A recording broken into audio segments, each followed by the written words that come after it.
कि आप देख रहे हैं कि चांद बाबू ITI कॉलेज के हम लोग खड़े हुए हैं और यहाँ से वो चांद बाबू ITI कॉलेज का बोर्ड भी नज़र आ रहा है और हमारे साथ हैं सामाजिक कार्यकर्ता अरशद हुसैन। अरशद हुसैन जी, ये बताइए कि बस आप क्या कहना चाहेंगे? देखिए, सबसे पहले तो पूरे मुल्क को चांद बाबू ITI कॉलेज की तरफ से 75वां यौम आज़ादी मुबारक है। और जहाँ तक 75वां यौम आज़ादी है, ये आज़ादी हमें ऐसी नहीं मिली है। इस आज़ादी में हमारे आबो अजदाद की जितनी कुर्बानियाँ हैं, उस कुर्बानियाँ को जिस तरह से अब नई पीढ़ी धीरे धीरे भूलते जा रहे हैं, वो बहुत ही अफसोसनाक है। इसलिए हमें अपने आबो अजदाद के बारे में पढ़ना चाहिए, तारीख़ को मुताला करना चाहिए कि किस तरह से लोग अपनी कुर्बानी देकर इस मुल्क को सींचा और इस मुल्क की आज़ादी में अहम किरदार अदा किया है। इस मुल्क की आज़ादी में ख़ासकर हमारे जो उलमा इकराम थे, जो मदरसा के कुछ लोग थे, उनका बहुत बड़ा योगदान रहा है। भले ही इसकी बुनियाद को लोग 1857 की क्रांति मानते हैं, लेकिन ये सरासर नहीं है।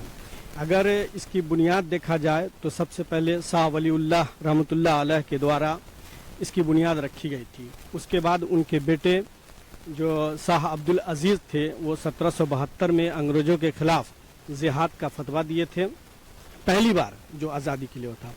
उसके बाद फिर वो लिबरेशन एक फ्रंट बनाए 803 में, और उसके बाद वो लड़ाई वहाँ से लड़ते लड़ते वो 1857 तक लाए। उसके बाद एक मूवमेंट फिर यहाँ से तैयार हुआ और फिर इस आज़ादी को समझिए 1947 में हम लोग आज़ाद हुए।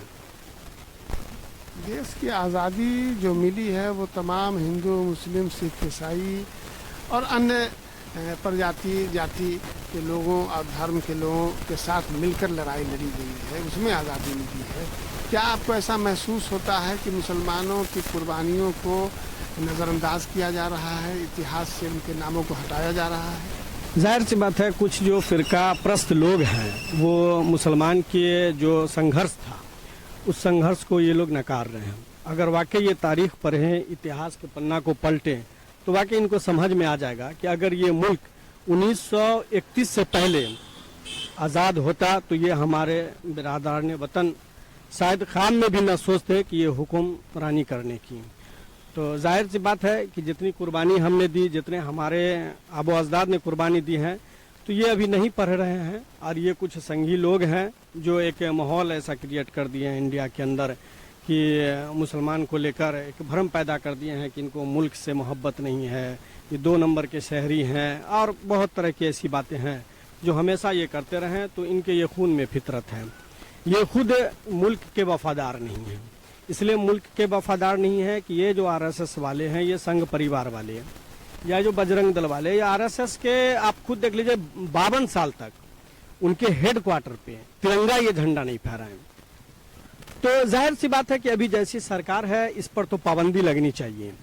और जब तक कभी भी अगर जब पाबंदी लगेगी तभी जाके आज़ादी का मेन मतलब समझ में आएगा, वरना ये आवारगी बन जाएगी। तो इन पर पाबंदी लगाना बहुत ज़रूरी है, तभी जाके मुल्क में अमन चैन कायम होगा।